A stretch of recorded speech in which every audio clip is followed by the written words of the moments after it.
শ্রাবণের মাঝামাঝি এসেও পর্যাপ্ত পানির অভাবে শুকিয়ে যাচ্ছে পাট গাছ। ভারী বৃষ্টিতে কোনো জমিতে কিছুটা পানি আটকে গেলেও তা পর্যাপ্ত নয়।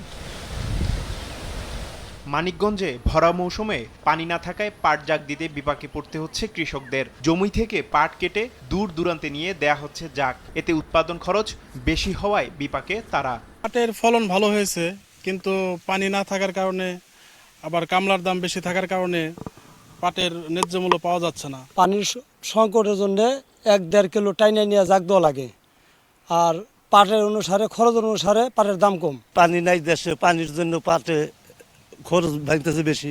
কৃষি সম্প্রসারণ অধিদপ্তর বলছে, ভারী বৃষ্টিতে কিছু জমিতে পানি জমলেও একেবারে শুকনো জেলার বেশিরভাগ জমি। তাই রিবন পদ্ধতিতে পাটাশ ছাড়ানো সহ সঠিক দাম পেতে কাজ করছেন তারা। যে সমস্ত এলাকায় পানি আছে সেখানে তারা পানিতে পাট জাগ দিয়ে থাকে, আর যে সমস্ত এলাকায় শুকনো আছে সেখানে আমরা কৃষকদেরকে রিবন পদ্ধতিতে এই পাট জাগ দেওয়ার জন্য আমরা পরামর্শ দিয়ে থাকি। জেলা কৃষি সম্প্রসারণ অধিদপ্তরের তথ্য মতে জেলার 7 উপজেলায় 4,571 হেক্টর জমিতে পাট চাষ হয়েছে, যা থেকে আঁশ উৎপাদনের লক্ষ্যমাত্রা 18,000 মেট্রিক টন। সময় সংবাদ, মানিকগঞ্জ।